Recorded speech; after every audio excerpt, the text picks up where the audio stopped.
Des hommes armés, cagoulés, qui multiplient les braquages. À Saint-Laurent-du-Maroni, la violence est montée d'un cran ces derniers jours. Les commerçants sont de plus en plus inquiets.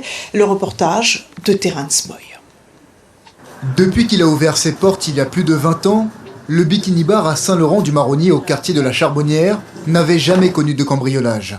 Jusqu'à ce week-end, dimanche soir, lorsque des coups de feu ont retenti à l'intérieur. Ils sont tous camouflage avec des cagoules, tout le bordel, hein, et ils sont des pistolets. Il y a un qui rentre dedans, et il y avait un mec qui était ici, là, et le mec il a commencé à tirer dessus. Heureusement, il est raté, il n'est pas touché. Et il y avait une chaîne, et il a arraché la chaîne sur le coup. Un braquage de bijoux qui aurait pu virer au drame à l'intérieur de l'établissement. À l'extérieur, d'autres coups de feu sont tirés, un passant reçoit une balle perdue. J'ai commencé à trembler parce que s'il y avait des morts ici chez moi, là, c'est pas normal. Et c'est mon fils qui est à côté. Ça traverse l'autre côté. Et l'autre côté, il y avait des filles qui dansaient de l'autre côté en face, là. Et heureusement, il n'y a pas une balle qui l'a touché. Sinon, c'est dans un problème, un souci. Dans la même nuit, vers 2 h du matin, un autre braquage a lieu dans un autre quartier de Saint-Laurent. Et quelques heures plus tôt, la même journée, vers 20 h, après la parade de l'Ouest, encore d'autres coups de feu sont tirés.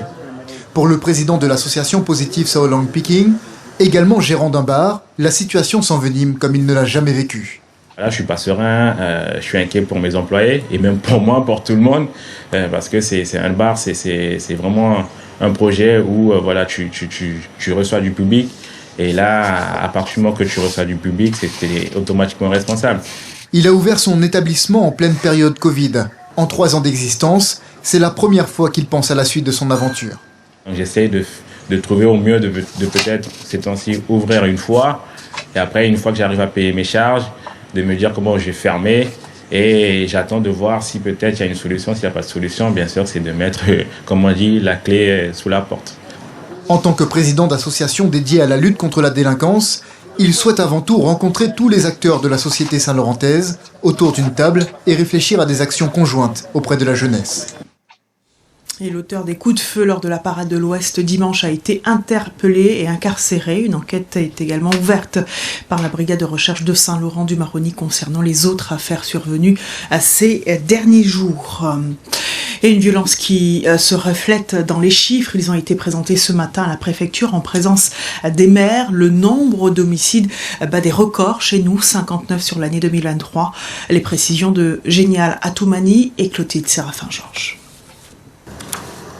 Avec un taux d'homicide de 20,6 pour 100 000 habitants, la Guyane devient le territoire le plus criminogène de France, loin devant la Guadeloupe et la Martinique. Un fait sur lequel s'est arrêté ce matin le préfet en réunion avec les élus du territoire.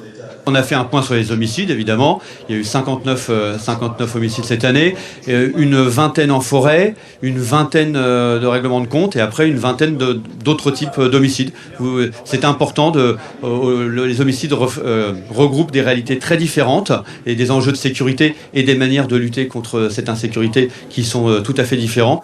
Préoccupant également le vol avec armes, 3 pour 1000 habitants, c'est 3 fois plus qu'au niveau national, un chiffre néanmoins stable comparé aux 2 dernières années. On remarque effectivement il y a une augmentation de la délinquance. Bon, je veux dire que ce qui est aussi important de retenir, c'est savoir aussi que derrière les services de l'État, il y a une organisation qui nous permet donc de retrouver rapidement les délinquants. Maintenant, ce que je regrette, c'est que ces gens-là ne soient pas aussi punis qu'on pourrait l'imaginer, parce que derrière, il y a énormément de dégâts, que ce soit des dégâts sur le plan physique, psychologique et le reste. Puis quand on sait qu'il y a des délinquants qui rentrent et qui ressortent rapidement de la prison, donc on dit que c'est vraiment dommage. Et malgré les efforts consentis par l'État ces dernières années pour enrayer le phénomène, le niveau de délinquance en Guyane reste toujours trop élevé, ce qui préoccupe élus et population.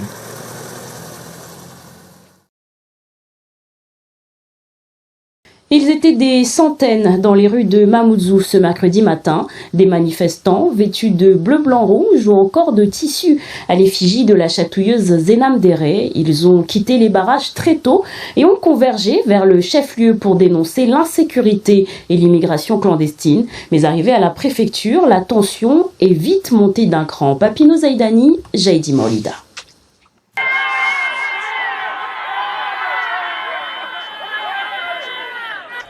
Mouvement de foule devant les bureaux de l'immigration. Un service préfectoral qui cristallise à lui seul toute la colère et les revendications des manifestants. Après avoir essayé de pénétrer dans les locaux, la foule est bloquée par les forces de l'ordre, un face-à-face qui ne passe pas. Là aujourd'hui, je suis venu et je le constatais qu'il y a vraiment de la mépris et encore de la provocation. Donc nous on va montrer au préfet et nous on va montrer à l'État que ces provocations, on va lui prouver que nous les Maoris on est chez nous ici. Et à un moment donné ça suffit. Nous avons l'impression que la France ne veut pas de nous. La France nous considère comme des moins que rien. S'il ne veut pas de nous, qu'il nous lâche. On trouvera d'autres partenaires. Et nous n'irons pas aux Comores. Nous n'en voulons pas. Pendant près de 2 heures, les manifestants investissent les lieux. Certains exigent la fin du titre de séjour territorialisé. D'autres pointent du doigt une politique jugée laxiste de l'État dans la lutte contre l'immigration clandestine et contre l'insécurité. Une impression de déjà-vu. Ça s'est passé en 2018. On a bloqué l'île pendant 2 mois. De 2018 à aujourd'hui, on est quand même en 2024. On a le même président qui est à la tête du gouvernement. Aujourd'hui, en 2024, il nous répond quoi? C'est qu'il ne s'est pas préparé. C'est qu'il n'a rien voulu faire. Habituellement, quand on se fait agresser, on ne voit pas autant de militaires, autant de CRS qui viennent à Mayotte pour protéger les Maoris. Donc là, nous ne comprenons pas le message qui est envoyé par le gouvernement. Si nous sommes encore français ou nous sommes des sous-français ou on est en colonie française. Avant cela, ce rassemblement commençait par une marche pacifique au départ de la rocade de Mtsapéré, en passant par Baobab, le Manguier, afin de rejoindre le chef-lieu. Les forces vives de Mayotte ont convenu de continuer le combat pour plus de liberté et de sécurité.